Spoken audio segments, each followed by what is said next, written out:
최근 코로나19 백신 접종률이 매우 낮은 주에서 백신 접종이 증가하고 있는데 델타 변이 확산이 계속되자 불안한 미접종자들이 뒤늦게 접종에 나서고 있기 때문입니다. 이 코로나19 팬데믹 이후에 식당이나 사무실 등에서 투명 칸막이가 널리 쓰이고 있지만은 바이러스가 공기 흐름을 타고 칸막이를 돌아갈 수 있어 소용이 없다라는 연구 결과가 나왔습니다. 또 이러면은 올해 10월부터 채권 매입 축소, 테이퍼링이 시작될 수 있다는 연방준비제도의 이사의 발언이 어제 나오면서 비상한 관심이 모아지고 있습니다. 자, 오늘은 이런 소식을 전해드리는데요. 주영수 국장 어서 오십시오. 안녕하십니까. 지난 2달 이상 코로나19 백신 접종이 주춤했던 미국에서 최근 들어서 접종이 다시 늘어나고 있죠? 네, 그렇습니다. 뭐 지금 많은 언론들이 보도하고 있죠. 70% 이상 넘었다. 그러니까 1차 접종. 한 번 이상 맞은 사람들의 이제 숫자가 70%를 넘었다는 보도가 나오고 있는데 이 백신 접종률이 낮은 주들에서 신규 접종자가 지금 크게 늘면서 지금 그런 추세를 지금 보이고 있습니다. 이와 관련해서 론 클레인 백악관 비서실장은 지난 주말 자신의 트위터 계정에 통해 가지고 역시 접종 증가에 대해서 언급했는데요. 구체적인 수치를 제시했습니다. 론 클레인 백악관 비서실장은 미국 전체 접종 건수가 처음으로 4일 연속 70만 건을 넘었다 이렇게 전했고요. 지난 7일간 그러니까 일주일간 백인 1차 접종자가 약 300만여 명으로 크게 늘었다고 언급했습니다. 이렇게 최근 들어서 많이 백신 접종하는 이유가 역시 그 델타 변이 바이러스 때문이고, 델타 변이 바이러스로 인해서 그 피해가 심각한 주들, 그런 주들이 대부분 백신 접종률이 지금 낮은 주들이거든요. 그러다 보니까 이제 그 주에 사는 사람들이 굉장한 이제 공포심, 두려움 때문에 백신을 맞아야지 안 그러면 정말 큰일 나겠구나 하는 생각에 백신을 많이 맞으면서 접종자 수가 최근에 급격히 늘고 있다 이렇게 전했습니다. 백신 접종률이 가장 낮은 주들에서 증가세가 나타나고 있다는 건 대단히 고무적인 일 아니겠습니까? 네, 그렇죠. 상당히 고무적입니다. 그러니까 뭐 세계를 놓고 봐도 그렇고 미국을 놓고 봐도 그렇고요. 이게 밸런스가 있어야 됩니다. 그렇죠. 모든 곳이 비슷하게 백신 접종을 해줘야 되는 거고요.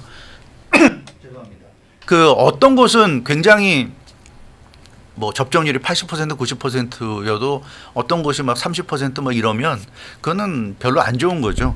그러면 그 백신 접종률이 낮은 곳을 통해서 계속 확산이 이루어지기 때문에 이걸 끝낼 수가 없는 겁니다. 그래서 이 밸런스가 상당히 중요한데 몇몇 그 미국의 백신 접종률이 낮은 지역을 살펴보면 그 엘라바마주가 미국에서 가장 그 낮은 주입니다. CDC의 그 통계를 보면 50개 주 중에서 코로나19 접종률이 가장 낮은 곳이 엘라바마인데, 이 엘라바마가 7월 25일, 그러니까 지난주죠. 7월 25일 현재 접종 건수가 14,000건을 넘은 것으로 그렇게 나타났습니다. 그래서 최근에는 엘라바마에서도 백신 접종이 좀 늘어나고 있고요. 플로리다 같은 경우 지난주에 코로나19 신규 확진자가 50%나 급증하면서 미국 최대 핫스팟으로 등극했는데, 이 플로리다에서도 백신 접종 건수가 최근에 15%가 좀 증가했다는 소식입니다. 그리고 미시시피주 뭐 대표적으로 역시 백신 접종률이 낮은 곳 중에 하나 30%대 뭐 이랬었는데,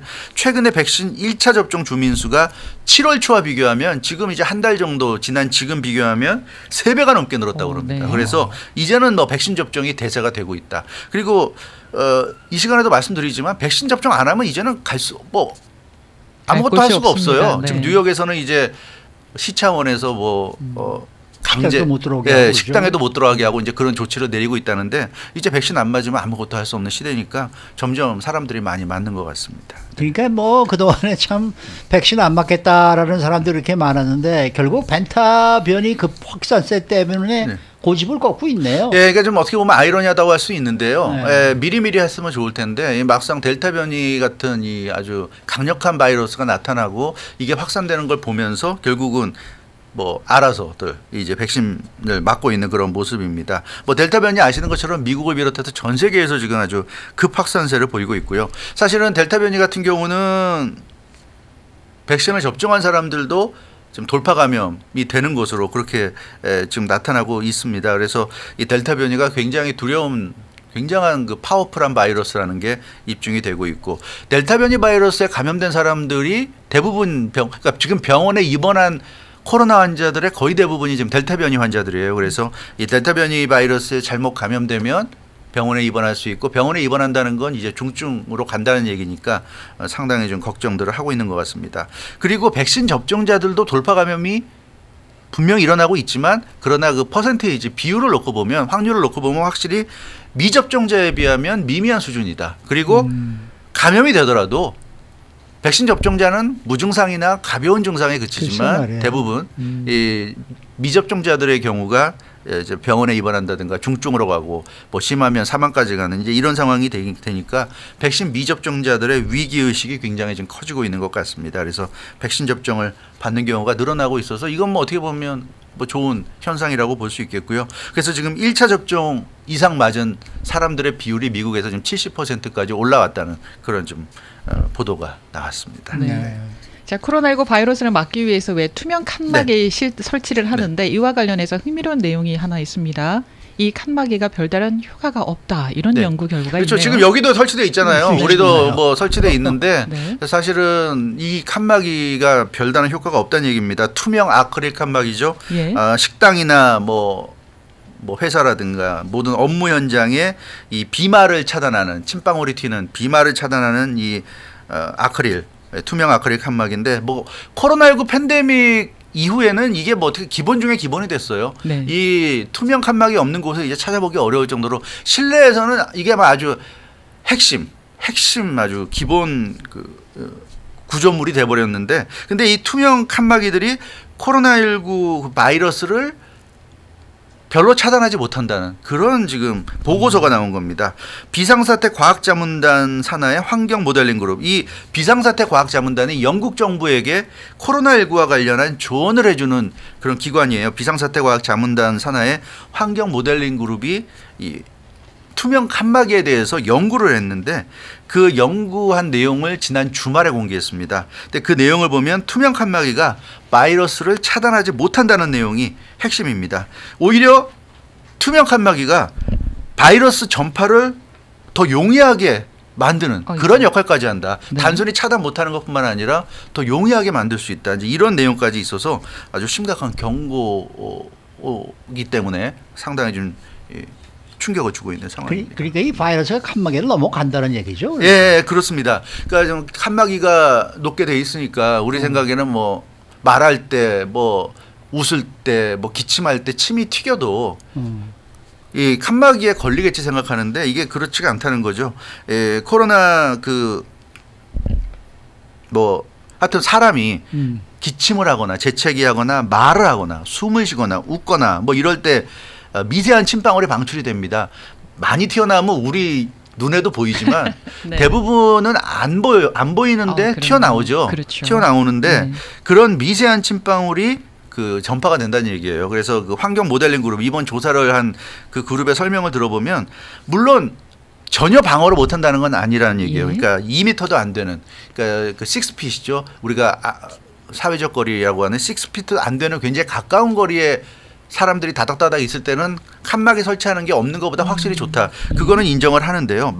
특히 마주보고 있는 상황에서 저희가 지금 이 거리가 한 1m 정도 되죠. 네, 그렇죠. 네. 마주보고 있는 상황에서는 효과가 어느 정도 있다고 인정하는데 근데 문제는 좀 멀리 떨어진 사람들 사이에서는 바이러스 차단 효과가 별로 없다는 그런 지적입니다. 그러니까 이게 아주 오히려 센 기침을 해서 많은 양의 비말이 우리 눈으로 사람 눈으로도 확인할 수 있을 정도의 침방울이 튈 정도면 그게 무겁잖아요. 무거우니까 날아가서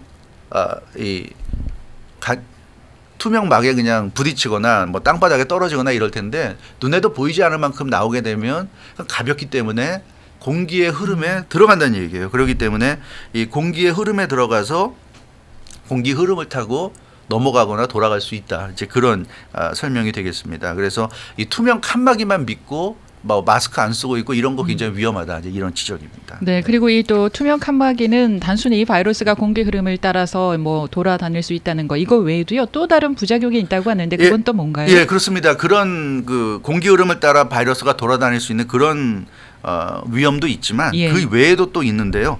투명 칸막이를 차단하면 없던 걸 세워놓는 거잖아요. 그럼 뭐 실내에서 지금 여기도 그 에어컨이 돌아가고 있습니다만 에어컨을 키면 공기가 이렇게 순환되죠. 순환되잖아요. 네. 근데 순환되는데 이런 구조물이 생기니까 공기 순환에 분명히 그 어떤 변화를 주는 거잖아요. 이게 없을 때랑 비교하면 이게 생겼기 때문에 공기가 여기에 막히게 되고 돌아 나오게 되고 뭐 여러 가지 변화가 그렇겠죠. 생기는데 공기 흐름의 패턴을 차단하거나 변화를 준다는 얘기예요. 이 투명 아크릴이. 그래서 실내 공간에 그 공기 흐름이 원활치 못하게 될 수 있다. 네.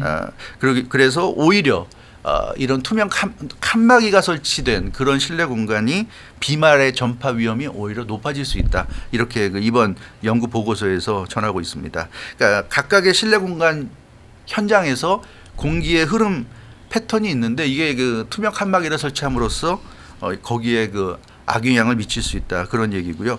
그 실제로 그 영국 정부가 지난 6월에도 그 비슷한 보고서가 나왔었는데 그 2달 전이었죠. 2달 전에 그 영국 정부가 그래서 그런 보고서를 바탕으로 해가지고 이 비말 차단 칸막이를 설치하는 것을 반대했다고 그럽니다. 그러니까 영국 정부는 그 실내 공간에 이 차단 칸막이 설치하지 마라 이제 이런 명령을 내렸다고 그러고요. 그래서 영국은 단순히 뭐 보고서에서 이런 그 보고만 나온 게 아니라 앞서 말씀드린 대로 이 보고서를 만든 곳이 영국 정부에 자문하는 기관이기 때문에 네. 영국 정부는 이미 이런 자문을 심각하게 받아들여 가지고 실내에다가 칸막이 설치하지 마라. 오히려 그게 더 위험하다. 이제 이런 얘기를 했다고 합니다.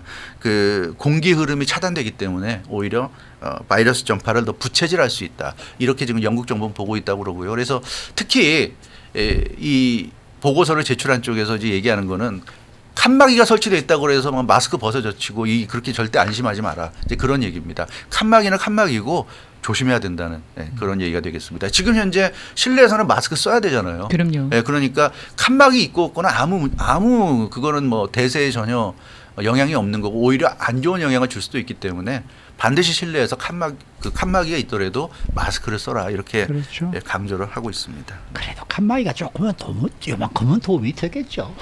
가까이 있는 거리에 마주보는 사람인 경우에는 좀 효과가 있다고 했으니까요. 네. 네.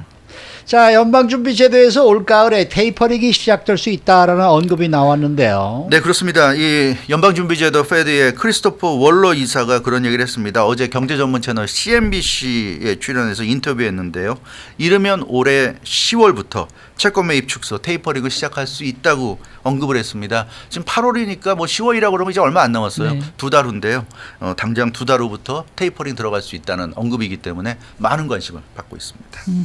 연준이 오는 10월에 테이퍼링에 나설 가능성이 있다는 얘기인데 거기에 또 한 가지 조건이 붙어 있다고 해요. 네, 그렇습니다. 무조건 그러니까 10월에 테이퍼링 한다 그런 게 아니라 예. 10월에 테이퍼링에 들어갈 수 있다는 거예요. 그럼 들어갈 수 있다는 거는 어떤 가정이니까 예. 그럼 어떤 조건이 충족될 때 그 가정이 현실화되느냐 그건 바로 고용지표입니다. 고용지표가 기준이자 핵심 변수입니다. 크리스토퍼 월러 연방준비제도 이사는 이제 8월과 9월에 나오는 그러니까 이달이 이제 8월이 이제 초기 때문에 8월에 그 고용 보고서가 이제 9월 초에 나올 것이고 9월의 고용 보고서는 이제 10월 초에 나올 텐데 이 2개월에 걸친 그 고용 보고서 내용이 어떤 것이냐에 따라서 테이퍼링이 10월에 실시될지가 결정될 것이다 이런 얘기입니다. 즉 비농업 신규 일자리 규모가 어느 정도인지가 판단 기준이 되는데 신규 일자리가 80만 개 안팎으로 증가한다면 긴축통화정책 관련한 연준의 기준을 충족하는 것이다. 즉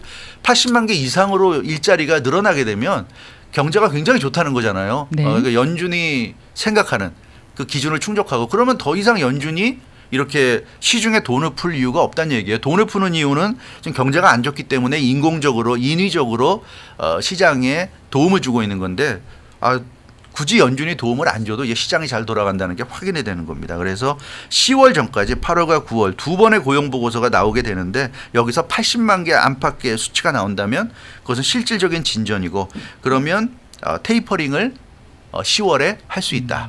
이런 얘기를 지금 한 겁니다. 만일 고용지표가 80만 개 안팎이 아니라 다르게 나온다면 어떻게 되는 거예요? 그렇죠. 그게 좀 궁금할 텐데요. 신규 일자리가 80만 개보다 더 많이 나온다. 90만 개, 100만 개, 120만 개. 그럼 뭐 테이퍼링 가는 거고요. 가는 거겠죠. 80만 개가 기준인데 그거보다 더 잘 나왔다면 그건 당연히 테이퍼링 간다고 봐야 될 것이고. 근데 문제는 테이퍼링에 들어가는 게 80만 개인데 80만 개보다 안 좋을 경우죠. 네. 이제 그럴 경우가 어떻게 되느냐. 이게 이제 관건입니다. 80만 개가 기준이니까 80만 개만 이상 된다 그러면 경제가 굉장히 그 회복세가 좋다는 거, 완전한 회복세에 들어갔다는 것이기 때문에 테이퍼링에 들어가게 되지만 고용 지표에서 80만 개 이하로 신규 일자리가 떨어진다면 못 미치게 된다면 그러면 연준의 기대치를 지금 밑도는 거예요. 그렇잖아요. 연준의 기대치를 밑도는 거기 때문에 그렇다면 그 의미는 경제가 좋지 않다는 겁니다. 경제가 지금 뭐 회복세에 있다고 하지만 수치상으로는 기대에 못 미친다는 것이 확인되는 거기 때문에 그러면 테이퍼링을 할 수 없다. 이렇게 크리스토퍼 월러 연방준비제도 이사가 얘기했습니다. 따라서 고용지표상으로 신규 일자리가 80만 개에 못 미치는 그런 실망스러운 수치가 나온다면 테이퍼링은 더 뒤로 밀릴 수밖에 없다. 이렇게 얘기를 하고 있는데요. 근데 어찌됐건 80만 개나 그 이상이 나와가지고 10월에 테이퍼링을 하게 된다면 기준금리도 변화가 불가피하다. 이 얘기까지 했어요. 그래서 테이퍼링을 10월에 들어간다 그러면 내년 초부터 2022년 뭐 1월부터 기준금리 인상에 들어갈 수 있다. 그러니까 제로금리가 아니라 기준금리를 이제 올리는 이제 그런 단계에 들어갈 수 있다는 얘기인데요. 아무튼 글쎄요. 이 발언대로 이루어질런지 이제 고용 지표가 중요한 변수가 될 것 같습니다. 네, 수고 많으셨습니다. 주영석 국장이었습니다.